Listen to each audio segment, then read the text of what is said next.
Greetings and salutations, listener. It is I, Eric J. Chucky, joined as always by the boy. Hey.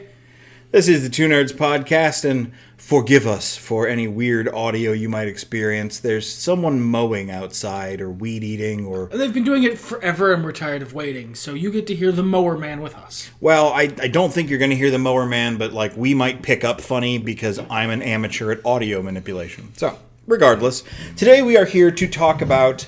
a couple weeks ago we talked about the end of two campaigns. Today we're here to talk about the beginning. Yeah, we mentioned, I believe, in the other campaign that we were both planning on starting something new soon. And then we did. Basically, what we did is we switched player sets. He's DMing the group. I was DMing before with swapping out him for me in the players. And vice versa. These are not the same other players. It's partially the same. But each group has at least two people unique to that group. There's a Venn diagram. Yeah. It's nice. It's been a nice change. Even better than I thought it was going to be. Now, this was your recommendation, and I'd be lying if I said I hadn't softly entertained the idea beforehand, but it just seemed so gauche. Because you had several, you and others had several campaign ideas lined up, and, I didn't want to step on that or, slide into the DMs and insert myself into the stack order or anything. Slide into your DM. But thank you for picking up on that. Then, the world exploded. So opportunities arose that we were not previously going to have. And you suggested it as a way, because I've been wanting to do something a little more story heavy. My campaign was very story light, very action heavy, and not necessarily battle heavy. I think there were a reasonable number of battles, but it was very heavy indeed. We were never just sort of resting on our laurels, faffing about. It was mostly, all right, let's go do the thing. All right, cool, we did the thing, next thing. Whereas, up until the most recent campaigns you've had, which were very much your third Pirates of the Caribbean movie, we did a lot of relaxing and kind of, meandering, and I kind of wanted to capture a lot of that energy. But that party is not about that shit. No. And I had that third Pirates of the Caribbean movie. I had The War for the Tower, the culmination of literal years of effort on my part. And I had just finished doing the best I could to do something very challenging as a DM. I could use a break. I could use something that takes a lot less of my mental bandwidth and is just sort of a fun, light, not world-ending stakes, nothing I have to put too much mental effort into kind of campaign. And that other group is all about that. They like the stuff that is smooth, streamlined. Here we are, here's the thing, let's do the next thing. So it just sort of fit. Well, and you got a little bit of respite, in those first couple of weeks. I think almost a month. That's the other thing, is that one group is weekly and the other group is bi-weekly. Mm-hmm. So I took the bi-weekly group, which allows me to rest up as a DM because I didn't burn out on DMing from that last D&D campaign, but I almost burnt out on D&D. So this is a nice way of refreshing without getting rusty as a DM. Yeah. We took a break from playing for a while, then we started up a very small campaign on another system. And then Ben, everyone remembers Ben from that one time Ben was on the podcast. 2 times now! 2 times! God. Someday I'll go back and watch that to do research for something and laugh my ass off. Ben ran a game for us for a couple of weeks, and that was a lot of fun. That was. It was super fun. Yeah. So, but here we are. A great character.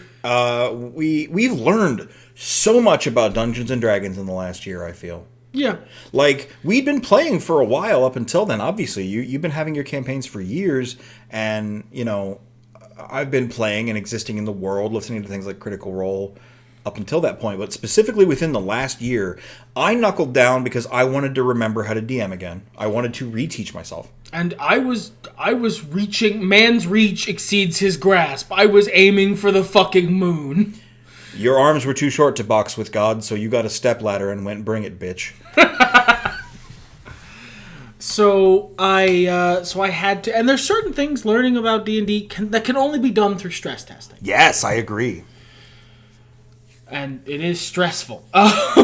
So we don't have sort of a structure for this, as we often do.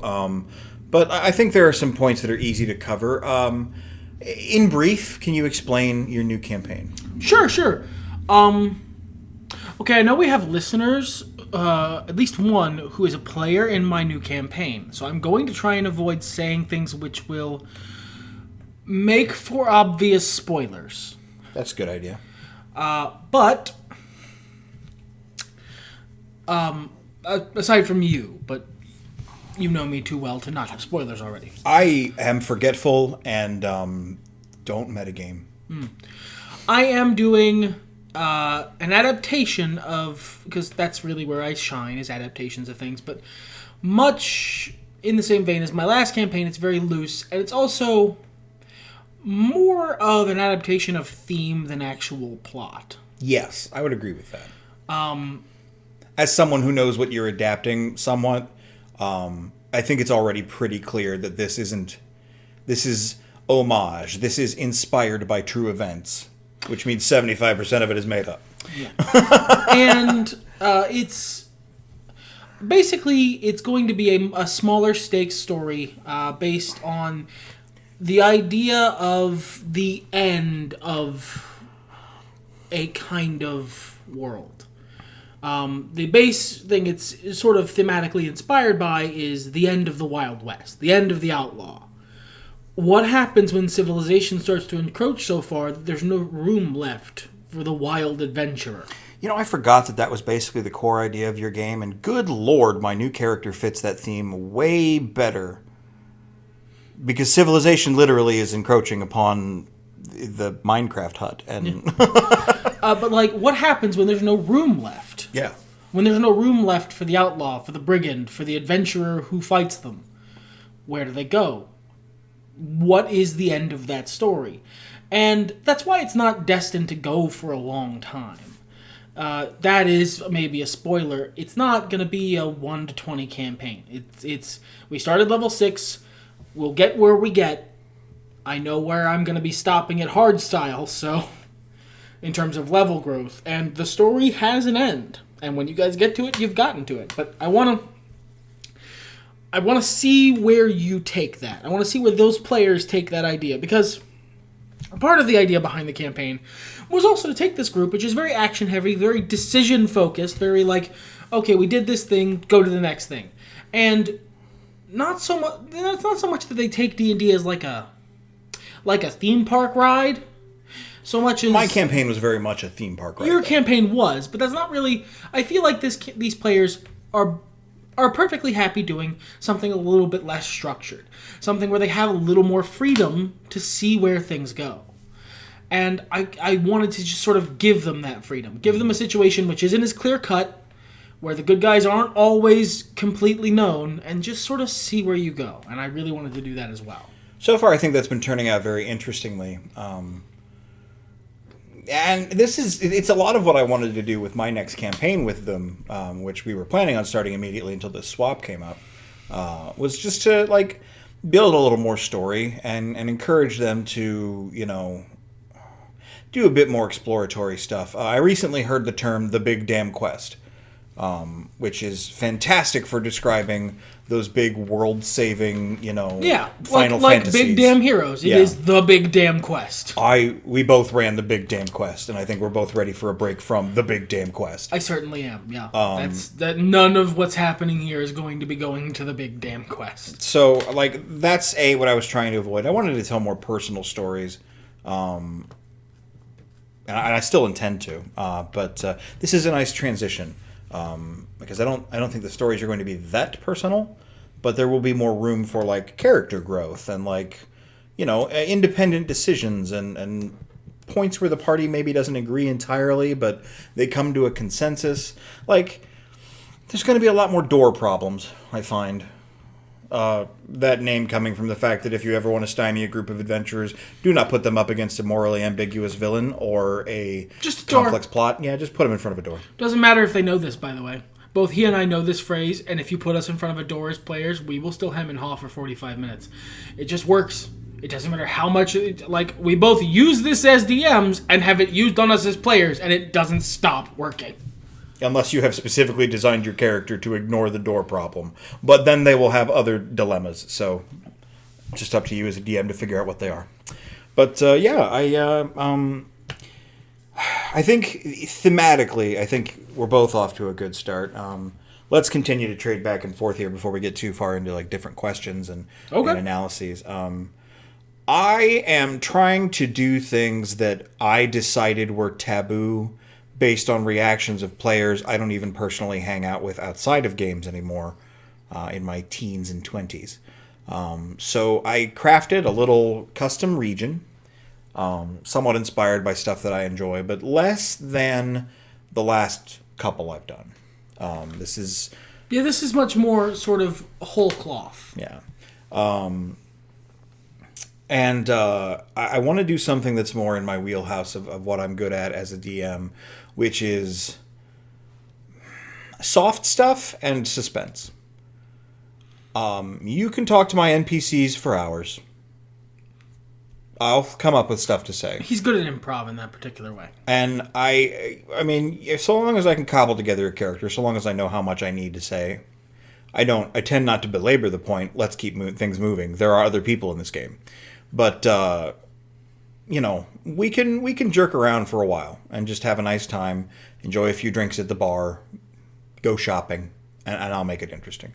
On the other hand, I have been told, and I can't argue with it, I do suspense very well.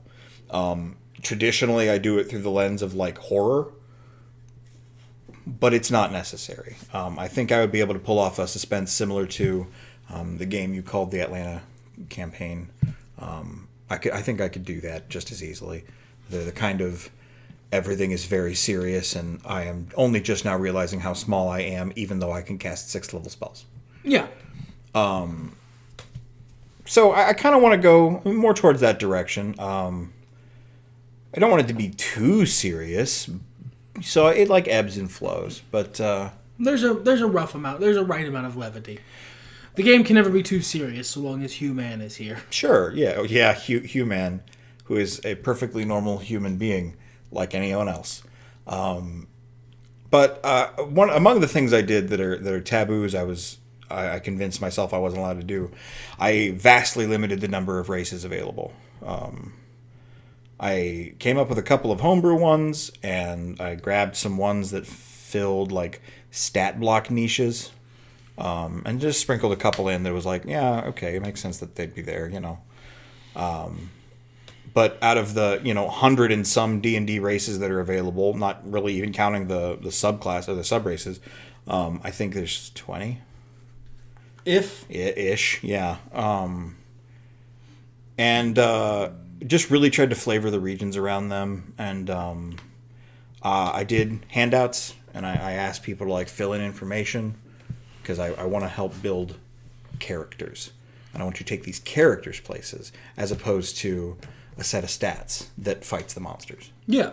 I feel like there was another taboo that I felt uncomfortable about. Oh, tables. I put a lot of effort into coming up with loot tables, encounter tables, and the encounter tables are not done yet, but the loot tables are, so... I can still improv encounters easily enough. That's not a big deal. And had to, as a matter of fact. But I put a lot of effort into making loot interesting again. One of the big failings, I don't remember if I mentioned this in the last podcast, that I did in the last game was I handed out too much magic items. Too quickly and too powerful. Yes. It wasn't as bad as it could have been, but it was still worse than it needed to be. I didn't take into account the efficacy and fun of getting a potion that does something. And that me as a DM, you use that, and I don't have to worry about it anymore. But you as the player, you've got that ace in the hole, and once you use it, it might do something cool. So there's a lot of engagement there for both player and DM to interact with these single-use magic items that I just skipped right over and was like, here's your legendary sword. Forged by the gods it is. Like... There's an old joke from back in forum days that I found about the Monty Hall DM. Anyone want the Staff of the Magi? Yeah, no? I'll just lean it against this tree. And an NPC literally ran off with a sword and shield that you guys did not have a use for. Like legendary weapons, a legendary sword and a legendary shield that just no one in the party could use. So I guess give it to that guy. One of the players was butthurt about that 10 levels later. Which was fun in and of itself, but, I don't think that's a good way to DM things, so... Man, a dog barked, and I thought it was one of my text tones, and I'm like, I could have sworn I muted my phone. Alright, so... We're both doing fairly well at this. We're getting positive reactions from the players and fighting back the imposter syndrome that is a part of my everyday life. I honestly feel pretty good about the sessions I've been running. I don't, but that's because of who I am as a person. I have made an effort to ask for specific feedback. It's what they keep telling you on all the DM advice sites, and what I kept not doing. I just expected it to be delivered to me and got upset when it wasn't. So now, if there's something I'm not sure about, or if there's something I think they might have really liked, but I would love to hear it, I'll just ask. That's what I do. If there's something specific that I know isn't just my brain being a goblin, I will ask. Yeah. But what is something you think? What is something you think hasn't gone well about the game so far? Like, it can be a tiny nitpick, and this can be your game or mine. And I'll reverse whichever one you pick. What is something you haven't enjoyed so far? Well, I would love to hear something you haven't enjoyed about my game as a means to be mean to you about later. Or self-improvement, one of the two, I forget. It's the first one. I can't reopen my can of Monster. It's already cracked. So yeah, let me see if I can find something. I've been really happy with how this game is going so far. I should routinely have already done the encounter tables. Every time Friday hits, and I'm like, I don't have enough time to finish those encounter tables. And you've had all week, and then you look and you go, balls. Like, even some of them, all I have to do is actually set the die numbers. They're there. They're not, like, thorough, but I can add more later. And I still haven't even done that. And it's the kind of thing that takes so much time on the fly that I can't really do it. And it caused a problem. And my players were like, when I had a session set out, and they went, what if we went the other direction? And I had to scramble. It worked out okay. I'm pretty proud of myself. It wasn't the most compelling thing in the world, but hey, for someone who hasn't been able to improv, to an acceptable standard for the last couple of years, I felt pretty good about it. As for how your campaign sucks... we're doing both. Okay. Yeah, I figured one of each is fine. Okay.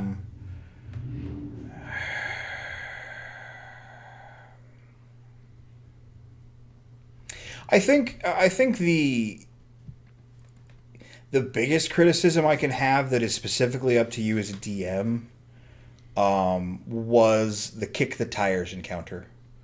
Yeah, you really didn't like that.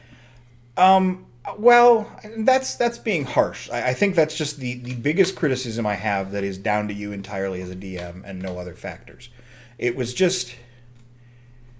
And I think it's a unique situation for me. It was an hour of me not doing anything. I cast an aid spell. Then my familiar, quote unquote, died. I mean, she came back later. It wasn't a big deal. But I would have made that a little more difficult. But at the same time, with time constraints being what they were, maybe that wasn't entirely an option. Like, that's why, like, as much as you say I really didn't like that, it's something I brought up a couple of times, but it's really, like, the strongest criticism I have, and even then it's not a hard one. I understand exactly what you were doing there. You have a new party that is one person higher than you're used to dealing with, and you're starting at 6th level, where we usually start at 3rd. You need to see what they're capable of so that you can actually balance encounters for them in the future. Exactly. And they want to do their things. They're cool things that they do. And it's a good way to start. It's a nice, bombastic way to start the action in a campaign, because we had kind of a slow start. And, the idea was to give them a squash match. Yeah. Give them a match that they're going to win hard, because it lets them feel cool and good and, like, lets me see are exactly where the numbers here. Yeah. And It helped a lot, but like it was a little awkward. It was imperfect. Yeah. It was not like the most fluid version of that, but like that's a really soft criticism, and I need to highlight that it is a really soft criticism because on your end it did everything just fine. On the end of probably most of the other characters, yeah, one of them killed like 5 guys with ninja kicks. We're doing good. It's fine. One of them exploded like 8 of them with lightning. It was great. But and that's fair. That's fair. For myself, the part of my campaign I am least satisfied with so far is honestly happened last session. Really? Yeah. Last session is the first time I have seen with mine own 2 eyes that I am still fairly burnt out. Because, and this is, I will need this game to relax the DMing muscles. Because in your entire time having been my player, in the last, well, let's say the last 5 years, have I ever needed to stop the session for half an hour to actually figure out something to do when you guys have gone off in another direction? Has that ever happened? No, but you are also operating with a different dynamic here.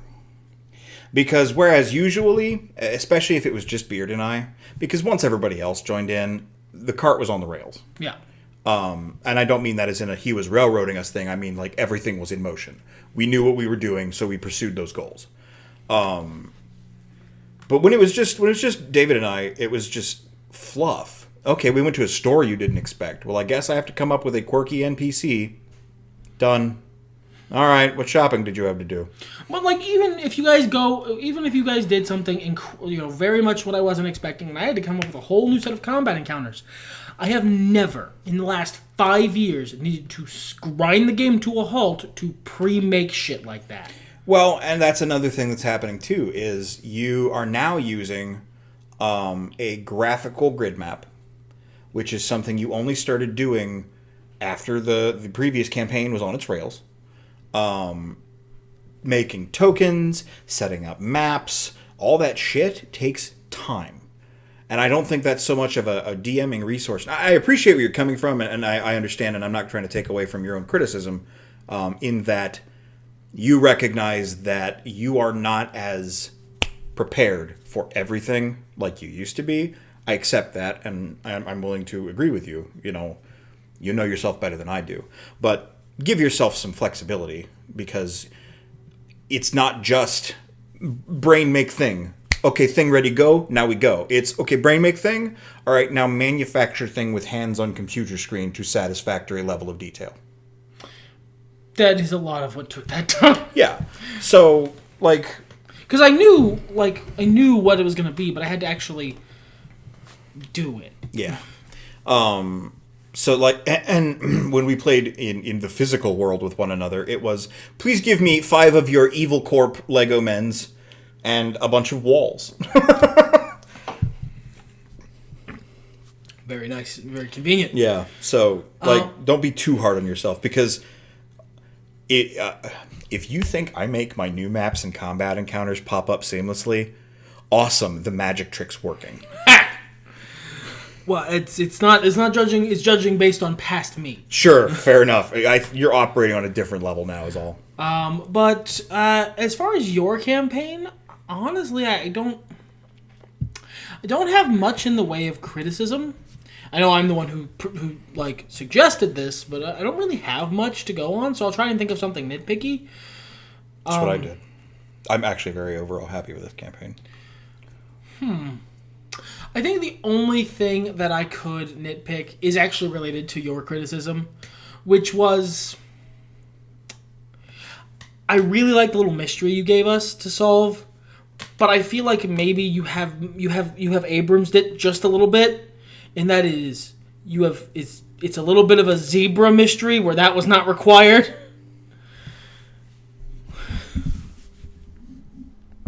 The theme of tonight's comeuppance is Zone of Truth. What? I had to. One of my players had Zone of Truth. Oh, yeah. Yeah. I don't hate the spell. It made me make some changes. I had to roll with it. Did that make the mystery overall less interesting and satisfying to conclude? Yes. Did it end up taking the amount of time I needed the session to take with those changes? Also yes. That's fair. That's fair. I was ahead of that ball. I was running with it. It was Indiana Jones, but we rolled with it. Now I'm not going to sit here and pretend that I changed things. I set up players, and I went to see what directions you guys were going in, and I had a couple of people who could have been the culprit, and I was going to decide between those once I saw what you guys were doing.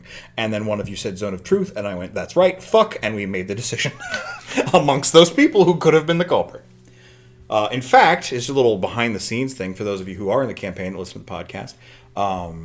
Originally, I was going to have had the victim have faked his death to see how much everybody loves him, which would have been completely in character. Yeah.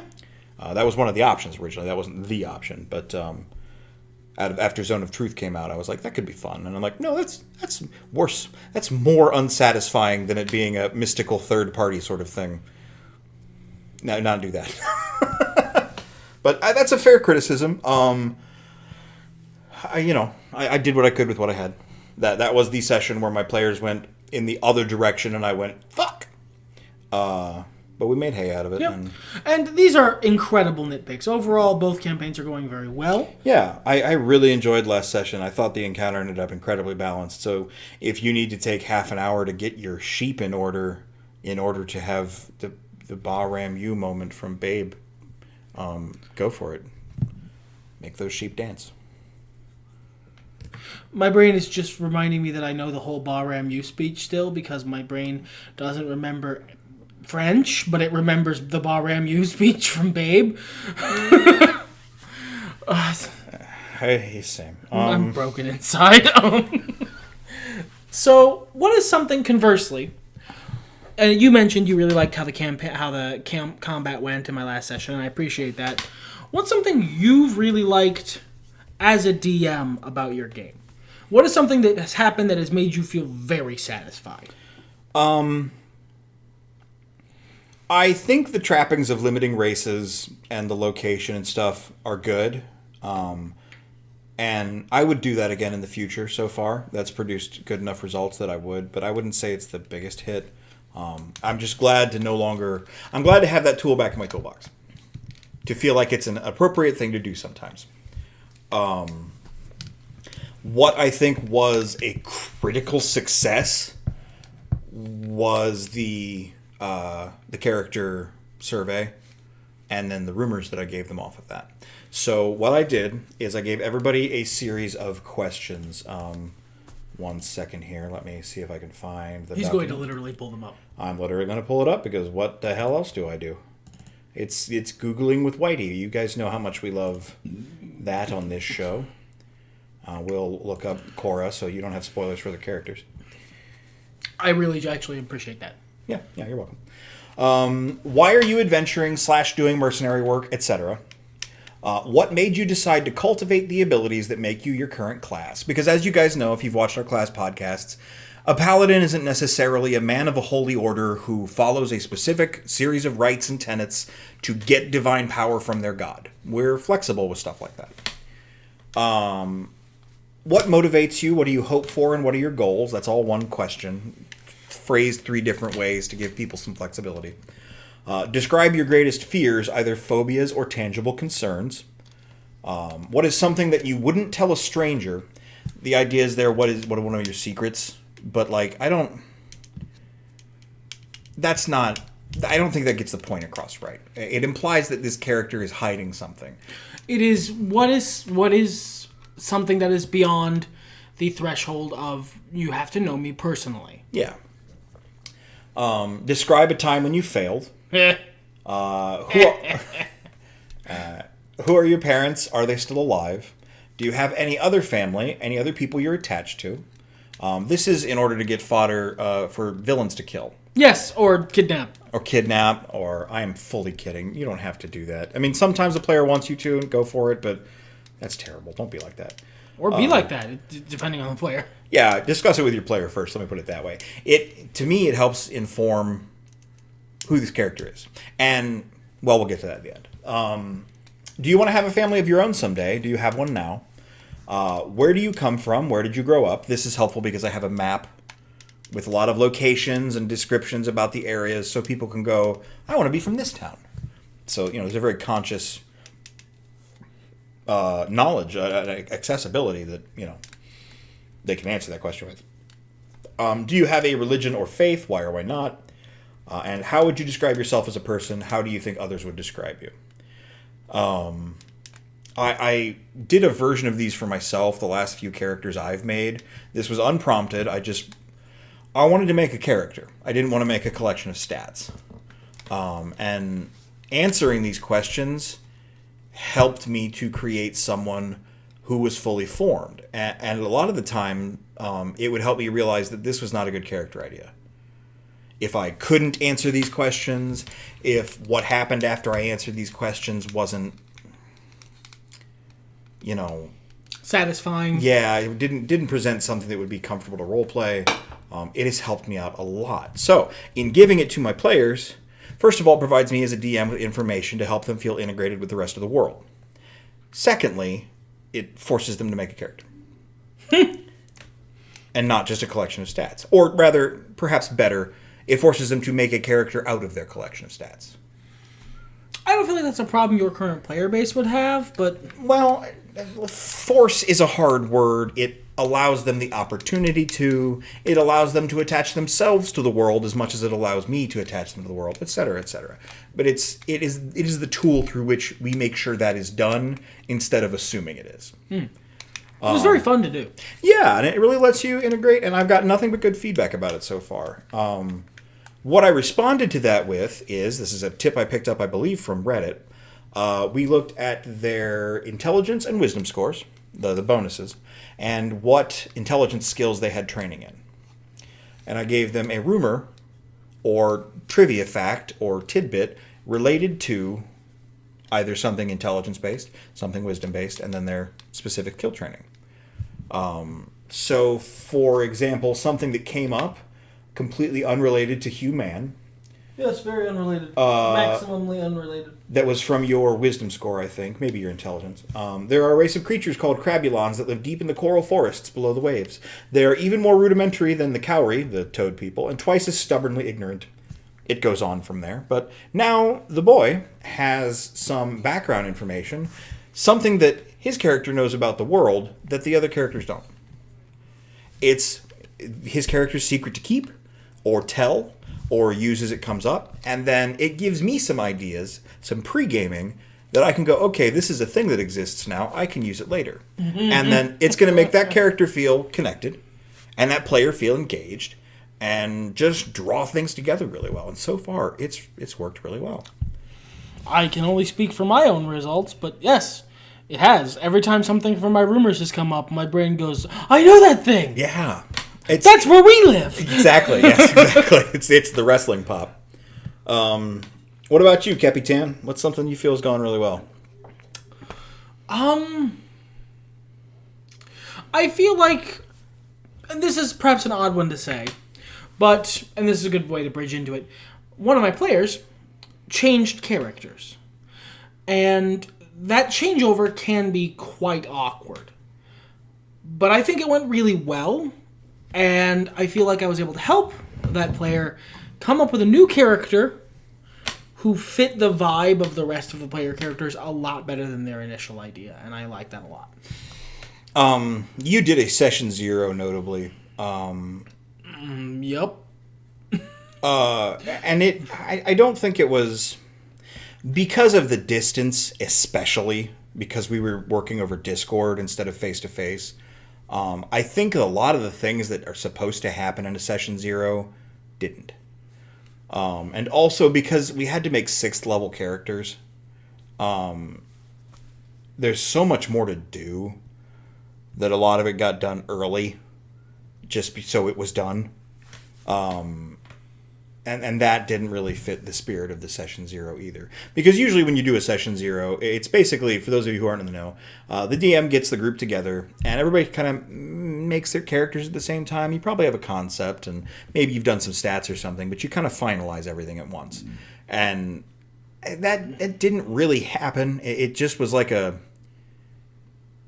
it was a Session 0.5. It was like the introductory thing, and that was it, when everybody was already pretty much done. I have a funny joke. Okay. I thought we were doing the criticisms.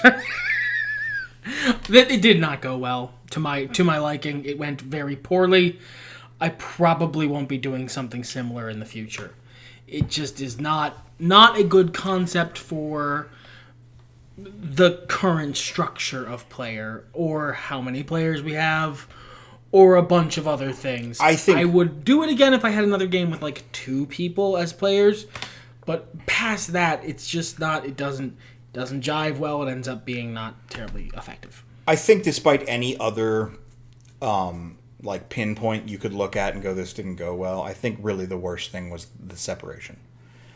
If all of these people were around a table bouncing ideas off of each other, and that, like a Session Zero is supposed to do, I think it would have gone over gangbusters and would have felt much more organic, and we would have done what that's supposed to do. But critically, when you're on Discord, you can't talk over other people. You can't have a sidebar conversation where you're like, oh, maybe our characters can know each other from this thing. It ends up being this, oh, someone else has started talking, let's stop talking. Because you can't. Because it's Discord. I didn't mean to do that, but like, it's everyone talking at once, It's a cacophony. It's just impossible. So but my point of that was not to be like, the boy did a bad job. I don't think it was your fault at all. I think it was some other guy's fault who was helping people make characters well before the rest of the game. Whoever that was is a jerk. Anyway.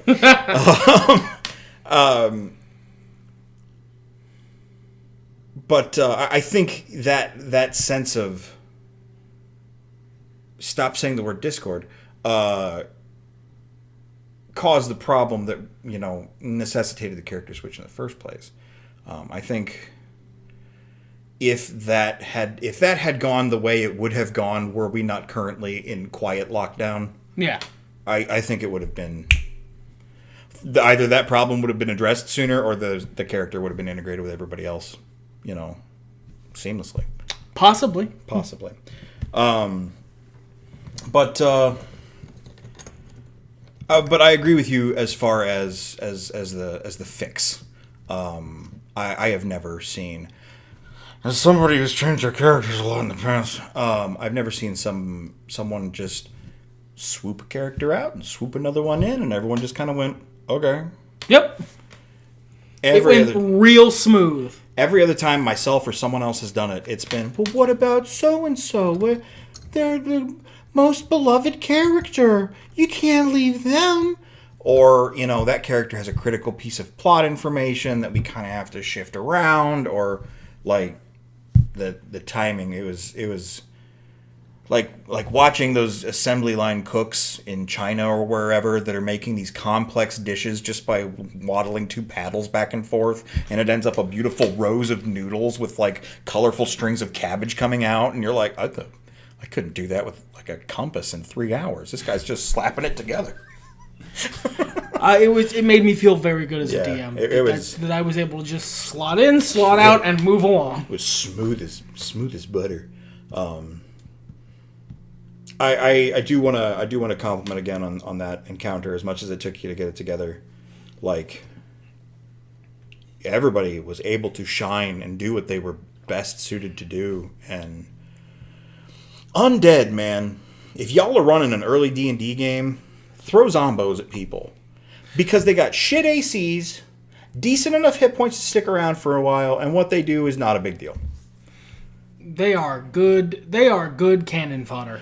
Because you can enjoy killing them. It's not, even a 15 AC, even a 13 AC, people are going to miss a lot. I mean, we still missed on like an 11 AC, but shit happens, it's D&D. But like, on the whole, people hit and got to do their cool shit and got to mow down hordes of zombies. And it was like, yeah, we're good at stuff. And I got to see all of the players be like, that's right, I did the thing. Yeah, I just kicked the shit out of 4 guys. Yeah, I got to use my super devil sword to suck the souls out of a dude and do 80 damage. Good lord. 80 damage at level 6. It was a crit, but still. Yeah, it's phenomenal. And it's... This is another thing I really like about your campaign that isn't quite the same for mine, because I'm playing with overall pretty experienced D&D players. There's one person who's not as much, but... And I really treasure... She's, like, coming along real fast. I'm really happy about the growth that's happening there and the rate at which it's happening. It's... She started scheming. It feels good, man. But, She started passing notes to the DM and scheming. Yes. Yeah, where Discord fails at more than 2 people talking at a time. It is the king of passing notes to the DM. It sure is. That being back makes my little grognard heart sing. Getting a little Discord halfway through a session. Boop, I do this. Yeah, you do! So I've got more experienced players, but this is, for the rest of your group, their second 5th edition campaign, and most of them haven't played D&D long enough, or in long enough, either one, that they've got much experience with it. So they're way more making their own characters now, and making their own decisions than they usually do. Like, it's good, you see, like... the wings begin to stretch and the flapping begin to happen. And yes, good, fly, my babies, fly. It's you get to see the culmination. It's kind of like the rumors thing. Okay, so like I told you, I gave you guys your rumors, and when they come up in the campaign, you get that excitement of, oh, that's the thing I know that nobody else knows. That's my thing. Whereas with these guys making these characters, when it all goes off, I've seen it on their faces for those who are actually able to play this in person, and I've heard it in their voices for those who aren't. They set up the blocks, they made these decisions, they made these choices, and then stuff happens and they go, I did that. That was my decision, and it's really paying off well. Yeah. And I don't know if it's just the different player base over in my game where we're all jaded and going, yeah, so there's your 1200 damage and everyone is here. Good day to yourself. Actually, no, it's a different vibe. It's because... all the characters work mechanically well. Mm-hmm. And none of the characters are bad. We got one paladin druid. We got one regular paladin. We got one... Except not even. He's like a super fighter. Yeah, we got one super fighter paladin. We have one healer cleric. We have one blade singer wizard. So, the Bard the hard way. Bard the hard way, which I intentionally did. She is actually less effective. That's my character. She's less effective in combat because I took skilled as a feat so I could be a bard the difficult way, but I want a better spell list. But they're all mechanically reasonably effective. None of them are very min-maxed. Because the satisfaction that all the players are getting comes from that first thing. You've set up a vibe that's much more about social interaction and character. Combat feels a lot more like an inconvenience. It's really fun to do all the cool stuff and do the damage and succeed, but it feels like it would feel to the characters of, I don't want to be in a fight to the death today. Or any other day, really. Harsh, I was napping. Basically. Whereas in your game that's a little more combat focused with this group, they're able to connect those dots and just really see things open up. And I love being proved both wrong and right at different turns in my life in the last couple of years about a couple of classes. Those being Warlock and Monk. Monk, we were right. Once you get to the place where they're good, they're real good. Once you hit 5th level, Monk catapults because of stack order, because of stuff I found out about D&D since the last time we talked about Monk. Monks can do Stunning Fist on their first attack, and thus give themselves advantage on the next 3 to 3 attacks. Yeah, that's so good. Warlock it's not that we've been proven wrong. We have been proven very right about Warlock. So long as you are willing to do what Warlock is designed to do, so long as you're not trying to do something funky with it, you pick one of the things Warlock can be good at, and you do as much as possible to make them as good as possible at it, you get gangbusters results. Well, and I say proven wrong and right, especially about the Warlock, because I was incorrect about the fact that they're just not a very good class unless you get short rests. Wrong. They are a perfectly fine class, regardless of your short rests, so long as you, the player, have decided to do one of two things. Thing 1, play a Hexblade, Blade Pact, use your weapon. Thing 2, play any other kind of Warlock, use Eldritch Blast. So long as you have a good, basically, think more like fighter, less like wizard. So long as you have a good main attack, the extra stuff is just sauce. And it's the same thing with Bard. You know, we bitch about the Bard spell list. It's fine. So long as you're willing to play a support, and willing to do something. Allocate your secondary high stat, if you have one, to dexterity, probably, to get a bow or a rapier or something. Or get a feat, if your DM is cool with it, and get Magic Initiate for Sorcerer, and get a good cantrip for attack. Because those scale off level, not class. So long as you're willing to do something to make sure you have a thing to do every turn that impacts the game, their spell list, their very supporty spell list, gives itself a chance to shine, because you can use it when it's useful, without having to worry about, well, I guess I might as well do this because I don't got anything the fuck else to do. Oh, I hit. Cool. I deal 1d4 damage. That's going to be 1 damage. Glad to come to the party. It's just not, it doesn't feel good. Sure. You need a good cantrip or a good way to get like a melee or ranged weapon attack. As long as you have one of those and you're willing to be a support, because Bard does not shine if you try and step outside that fucking box. There's certain subclasses that do, but that then become our paladin druid. Yeah. That's like, I have spells? Neat. I forget which one it is, but they get like psychic damage sneak attacks, basically. That one is fine in melee. One of the Valor or the other kind of melee bard, they're fine. But most bards are not good if you try and step outside the support box. Most bards you want to play support. Well, I'm playing a very supporty druid, of all things, listener, if you want to go back to the druid podcast and hear him bitch about druid for fully 20 minutes, I believe it was. I believe so. No, that was Sorcerer, and we were bitching about Wild Magic Sorcerer. It was definitely 20 minutes. Oh yeah, no, I didn't. I wouldn't have said I believe. That was by the clock. 20 minutes of that podcast. Which my problem with Druid has always been Wild Shape and how it interacts with the rest of the class. If you go back to a very recent podcast where we did a class catch up, Star Druid exists now. Fixed. Well, and the variant option to summon a wild creature, I was unfortunately unable to use that, but it just so happened that a friendly earthworm came along,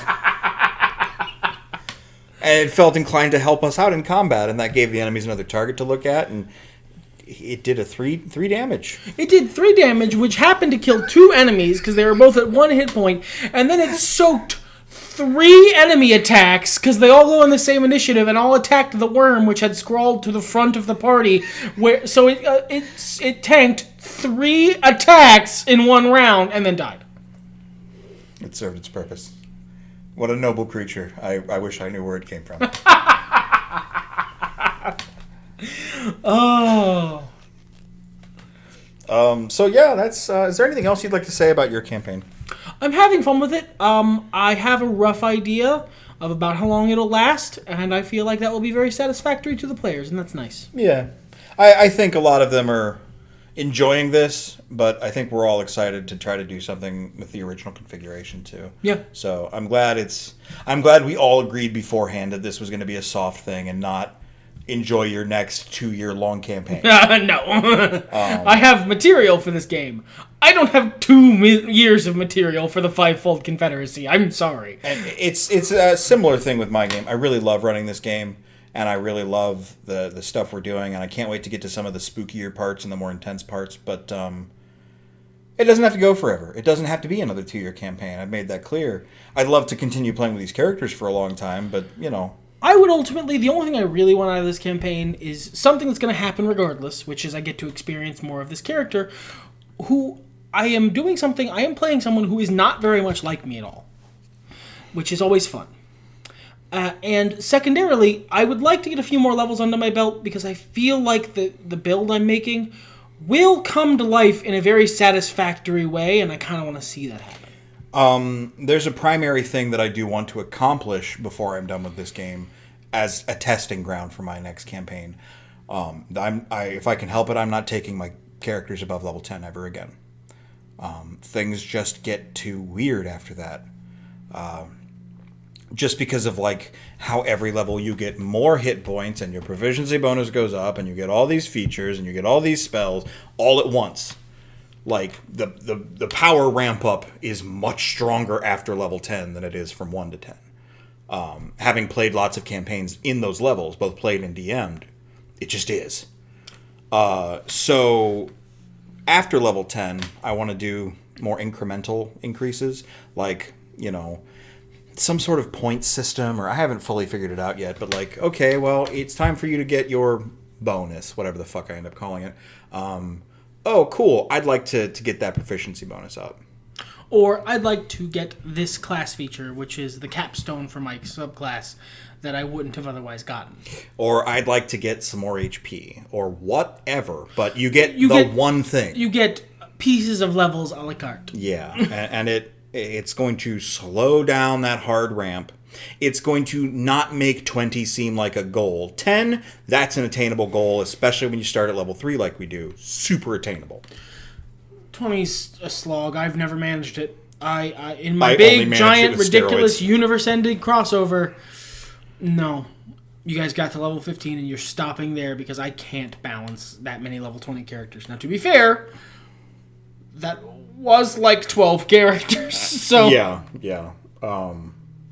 They got extra power by virtue of just sheer action economy. Mm-hmm. But yeah. That's my goal as far as the campaign goes. I would love to share details with anybody who's willing to listen. So if you guys actually are super curious, let me know in the comments. I don't know if I'd do a video solo or if I'd just tell you about it in text or something, but I think what I do is neat. I'm Marge with a potato. Yeah. I steal things, but I'll tell you about what I stole from if you want. Yeah. So, if you guys are still listening here at 52 minutes in, let us know. Otherwise, I think we'll guys see you next week. Yes, indeed. Everything's better when nerds talk about it. Fuck it!